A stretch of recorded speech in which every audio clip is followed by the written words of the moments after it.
Hello, my fellow YouTubers. This is Roy back again. We're going to do a cool experiment tonight, and I'm going to show you how to build it. The subject tonight is the conical cone, the Odin cone, the Tesla cone.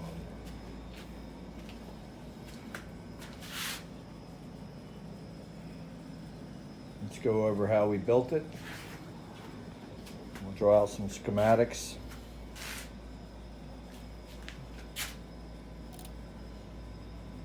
Single wire, brass ball,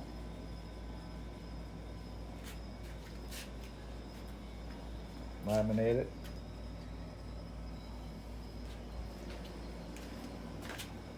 Get you guys set up.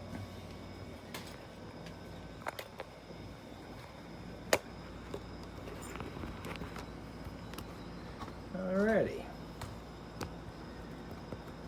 So let's start off here. So we're going to be using the electrical experimenter from 1916 and 1917. And we're going to go to a topic only because we're in coronavirus lockdown somewhat. And we're going to go into something that I found unique in regards to high frequency, high voltage. And here's a picture of the conical cone, Tesla's conical cone. Notice the bright sprites coming out of the top.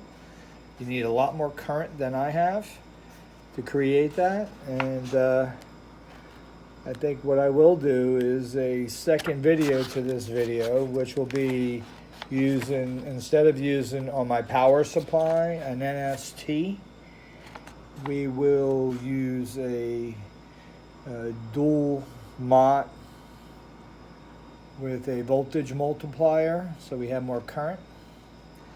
The current on my NST is 60 milliamps. And right here, electricity and life. Okay. And that started this quest. So right here is what we're going to build.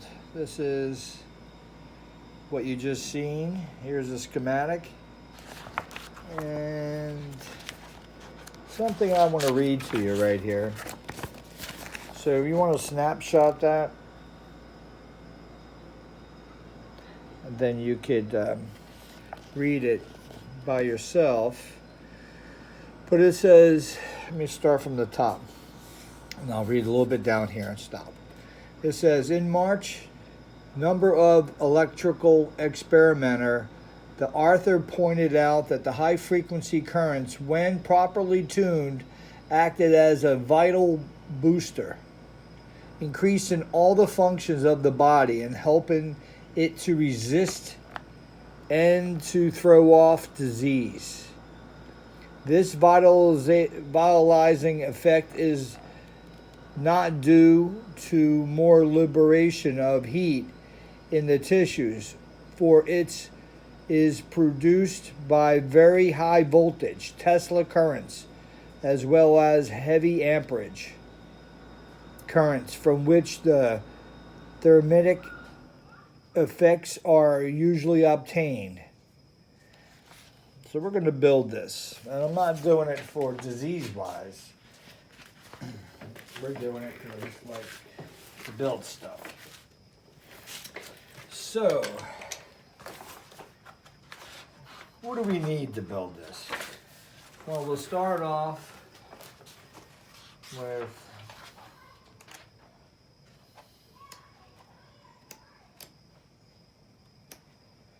we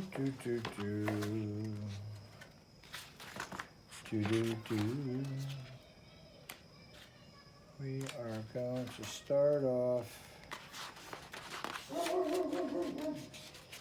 Vinny is not happy. Vin Vin.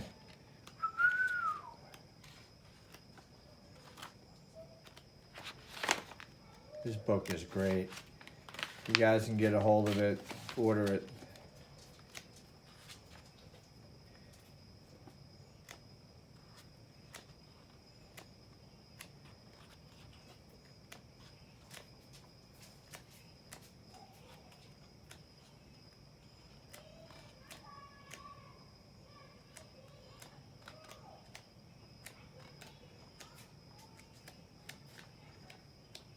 Yeah.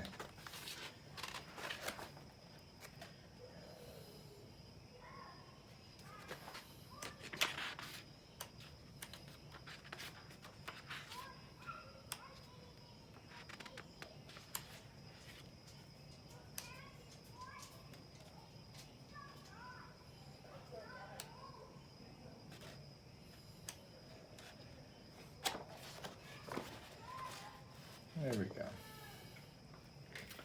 So, see, you can see all that, right? Let's start off with the primary. So, on the primary,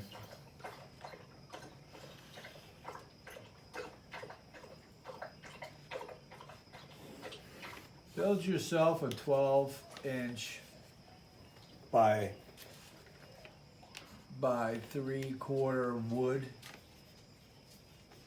for a base.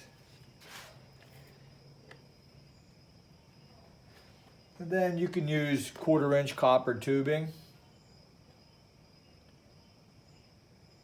And you gotta want about 9 turns.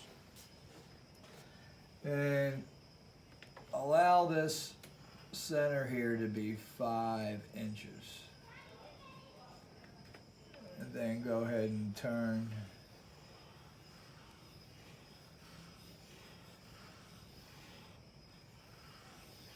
Eight, 9 times. You can put some cleats in there. Okay. And you're gonna want to, on the very end when it comes out, you're gonna want to put a clip, wire coming out. And then on the inside, you'll have the end right here. You're going to want to put a clip on there so you can have a wire coming out. So you have 2 wires. And what I like to do is, if you notice that it was a cylinder, 1/4-inch copper tubing I had off to the side. That's my variation adjustment right there, my variable. So what I like to do is tie into the primary short, like real short, like too short for tuning. And I'll usually come out like maybe 2 turns. So it's boom, direct, one big circle. You don't need all that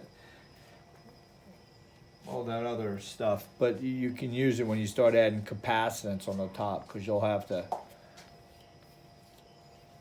adjust your connection there. So you'll come out of the end of that, and you'll go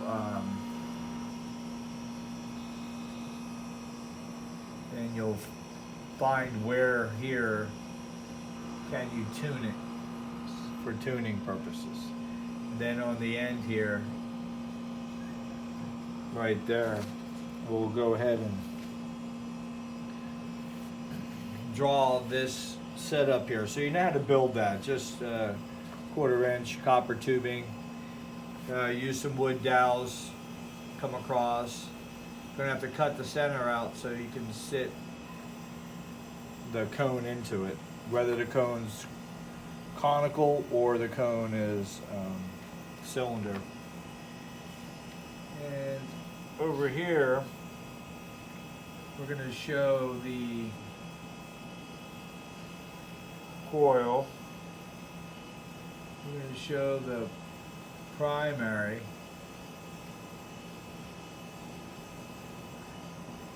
And then the connections coming off on the end there, and we're going to take the one that ends up here, just say we're going to come out that way.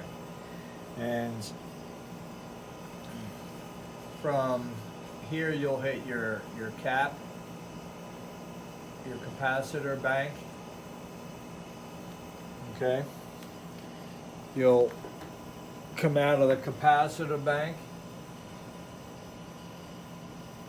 and you're going to come down to your connection where your spark gap is going to be. That's going to come right off of your transformer. Now on your transformer, you want that to be 110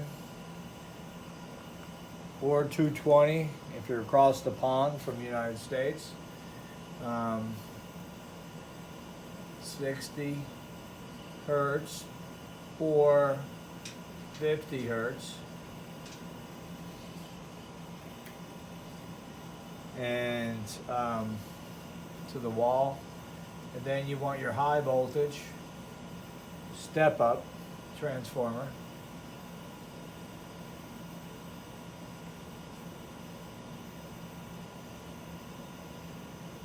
Okay. And coming right off of that transformer, you're going to be going into two directions. So one side of the gap will be going to the capacitor bank, and we want that capacitor bank is going to go to one end, and then on the other side of the transformer you'll come off.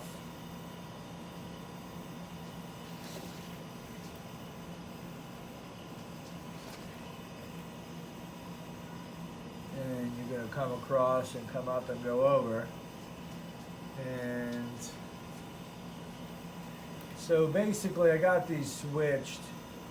So we really want the cap bank here. And over here, you don't want anything. Well, for right now you don't want anything. You could put another cap bank on that side. But basically what you have here is your oscillatory system to the primary. So it's like a washing machine. So this is AC. This is going to throw out this way and also come back. Okay, so in between cycles, this side's the positive, this side's the negative. Then the other half of the cycle, this side's the positive, this side's the negative. So you create a washing machine effect over here on the primary. Woof, woof, woof. So what you're doing is you're twisting the energy into the secondary, which would be right here in the middle. And you want to have all that balanced out. Now there's other things you can do to fine tune this. We'll get into that in another video because you're going to add capacitance to the top here. All right, you're going to have your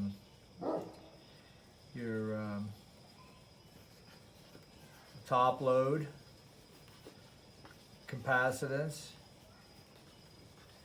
All right, and you'll have to balance that capacitance with this bank, and you also have to match the gap size.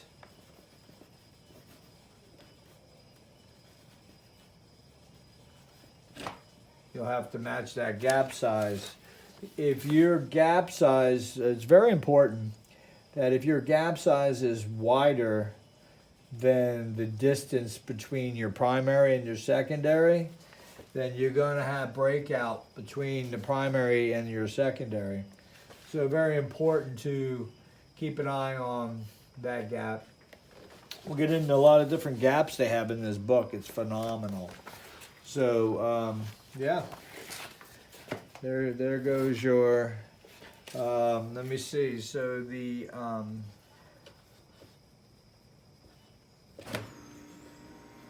secondary is 26 gauge wire, and the conical I have here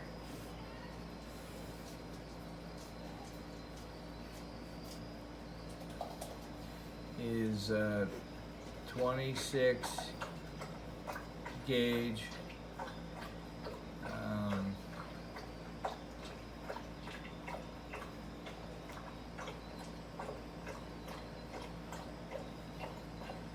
believe that was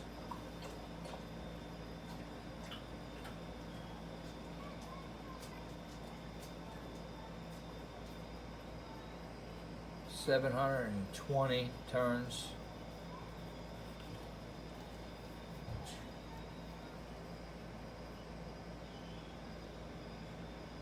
And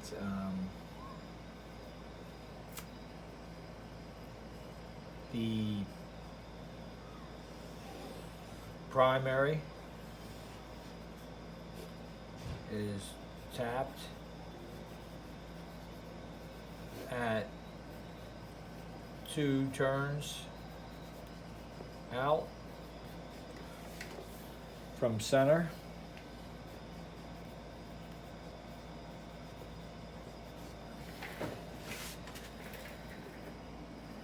And you're also going to, in between right here,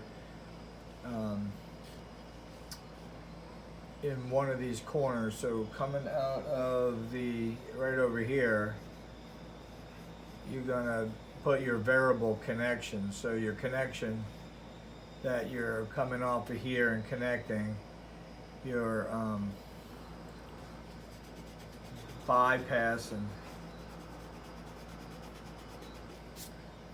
and you're going to be making your connection here accordingly is your variable length of wire. And what that'll do, that'll allow you to control the filling of the capacitor bank, because the capacitor bank is a timing issue. It's just like an automobile. So if you shorten the time that the capacitor banks are filling up, you usually want 2/3 full. It's pretty much the standard, I think, from what I see and read. So you have to figure out how much of that, for instance, I'm using beer bottles, salt water, and that's pretty much 1 nanofarad, and I'm using, I think, 7 or 8 of them, and pretty much, let me write that down for you. So we're using 2, 4, 6, 7.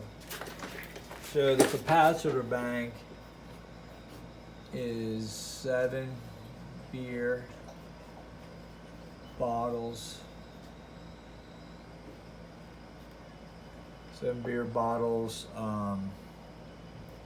12 ounce equals 1 nanofarad. And I got times 7 bottles is what I'm tuning this to. So filling up the 7 bottles, you know, you can see that if you overcharge them, you're going to get a loud snap back at your spark gap. But if you're shortening the time, which would be less of a primary of wire, if you went in the beginning here, you would see the spark gap pick up speed. Pretty cool stuff. Let's go ahead and get you guys disconnected from that. Hopefully you understood and it was, you can see it.